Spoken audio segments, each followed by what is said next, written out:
Hey guys, what's up? I know it's been a long time, but I'm back with another one. Hopefully I'll get you some content this week. But I want to talk about how Soulja Boy is very good at marketing.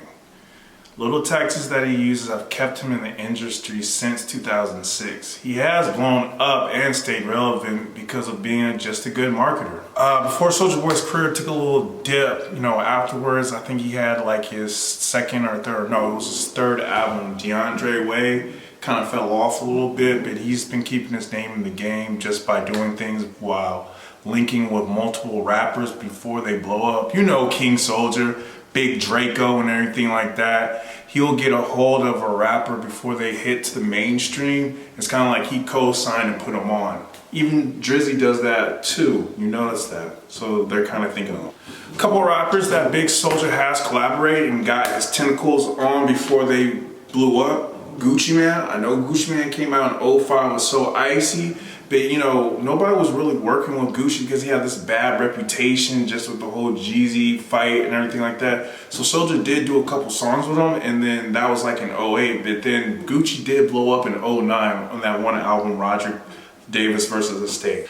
And we can't forget how he put my man Lil B on. Lil B was born the same year. Lil B broke off from the pack. They had their little thing going on, but he went solo. He was dropping hella videos in 2010. And then he linked up with Soulja Boy, and that just gave him a wider audience, which also led to the 2011 XXL Freshman cover list.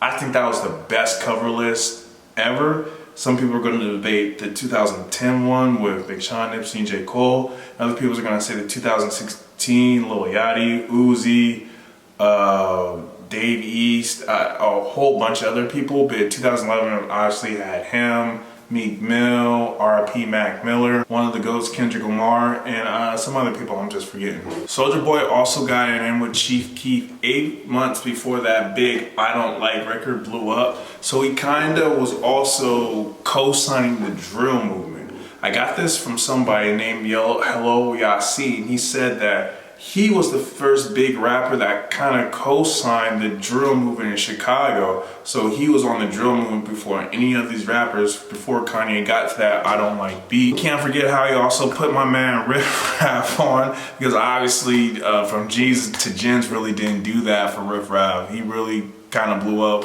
fucking with SOD, Money Gang or whatever. That got him more into the spotlight, and he started really blowing up when he fucked with Soulja Boy. He signed the fourth Migo, I think, or he was supposed to be the fourth Migo, Rich the Kid. They did a little bit of stuff. He's always talking about how he brought people out there, and Rich the Kid was one of them. He flew them out there to LA, and they did a whole bunch of music. He also was yelling how Rich the Kid slept on his couch. Once again, I don't know if these are credible or anything like that, so yeah, there you go. This is a big one. He did mess with the Migos before they blew up with the Versace song, but there's some tidbit. He rapped on the Versace beat though. Like a year before that shit even came out. So that is really wildly crazy. I guess Soulja Boy has kind of eye for talent of what's gonna blow up next. And he did fuck with Cole Bennett before he blew up and his whole little thing. They don't have a video of, but he was working with Famous Dex, and he kind of linked those up together.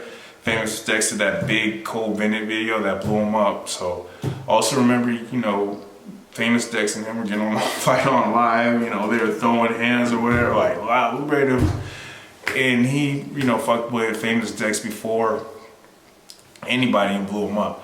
And Soulja Boy, just being a good marketer, is the guy who just, quite frankly, took advantage of social media, and he knew what social media was going to be before he did. He was advanced on his MySpace. He went to his MySpace. He had all his contact information, Xbox, gamer tag, cell phone number, email address.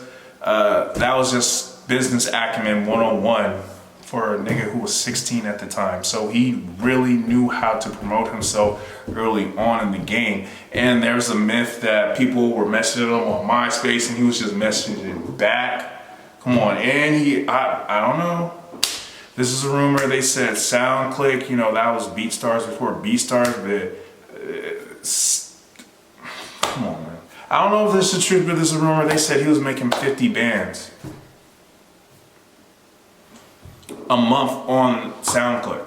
And also he claimed that he was getting $50,000 a show when he was blowing up at this time. Because I remember he was an underground hit sensation. I got me some Babe the Names, and this is way before Crank That.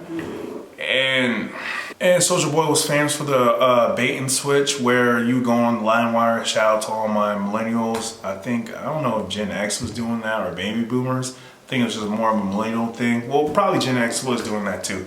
When you would just go on to LimeWire and just illegally download songs. But then there's that one time where you won that one record, like, let me put In the Club on a mix CD, and you just got a whole bunch of weird music. He was, I don't think he pioneered that, but that was one of his main tactics when he was trying to promote Crank That, is he would go weekly and see what was his top hits, upload his songs as that top hit. So if Britney Spears put out something at that time, he would just had it, Britney Spears in that popular song, and when people clicked on it, you would hear the Soulja Boy tell him, and you would have souljaboy.com in the beginning of it, so you would also go out there and check out his website, which was very smart, and that's how he got Crank That to blow up. And but it was also the record label that pushed behind him to make him a smash sensation. So those are basically the marketing little tips and tricks that he's done. I don't want to get into the other shit, but he is a good marketer. He's been relevant, and right now he's gearing up for like another third comeback. He's in the media, so yeah, that nigga is a great marketer. So it is what it is. You can take some few tips from him. But I'll see you guys in the next clip.